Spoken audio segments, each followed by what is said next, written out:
Port d'Albret FM. Passons au vert, la chronique environnement et nature de Port d'Albret FM, avec Samuel Blois. Le soleil se lève tard et le jardin est encore endormi. Un petit oiseau rondelé, au plumage brun et à la poitrine éclatante d'orange surgit d'un buisson. Il sautille sur le sol, inspecte les feuilles mortes et s'envole sur un rosier. C'est le rouge-gorge, cet adorable compagnon des jardins. Bonjour, aujourd'hui, embarquons ensemble pour découvrir son univers.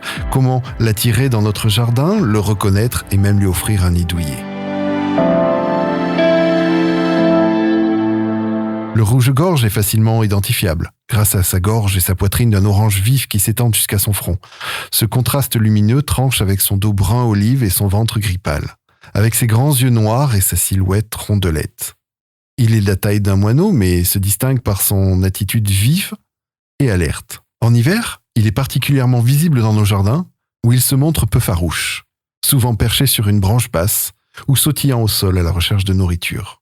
Mais ce n'est pas seulement par son apparence que le rouge-gorge se fait remarquer. Son chant mélodieux et flûté est un véritable enchantement pour les oreilles.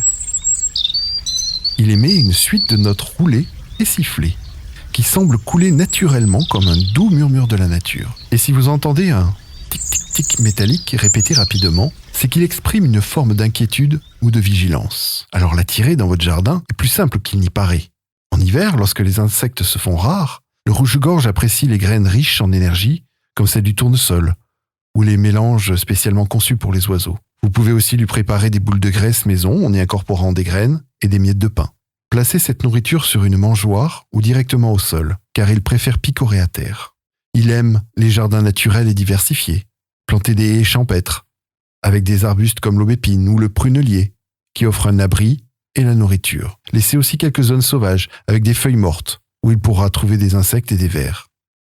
Une petite coupelle d'eau, propre, permettra au rouge-gorge de boire et même de se baigner, ce qu'il adore faire même en hiver. Pour l'inciter à s'installer durablement, proposez-lui une nichoire placée dans un endroit calme et peu fréquenté, à environ 1,50 m du sol. Le nichoir doit être bien protégé des intempéries et orienté à l'abri du vent. Si vous avez la chance qu'un couple de rouge-gorge choisisse votre jardin pour nicher, vous pourrez découvrir leur incroyable talent d'architecte. La femelle construit seule le nid, entre mars et août. Celui-ci est souvent dissimulé dans une haie dense, sous un tas de bois, ou parfois dans des endroits insolites, comme une boîte aux lettres ou un vieux pot en terre. Le nid est fait de mousse, d'herbes séchées, de feuilles mortes, tapissées avec soin de plumes et de crins pour offrir chaleur et confort aux œufs. La femelle y pond entre 5 et 7 œufs, blanc moucheté et brun roux, qu'elle couve pendant environ 2 semaines. Pendant ce temps, le mâle veille sur elle et lui apporte régulièrement de la nourriture. Alors revenons sur le chant du rouge-gorge, qui est l'un des plus beaux concerts que la nature puisse offrir. En tendant l'oreille, tôt le matin ou au crépuscule, vous entendrez peut-être ces notes douces et cristallines qui semblent raconter une histoire sans fin. Contrairement à beaucoup d'autres oiseaux, même la femelle chante.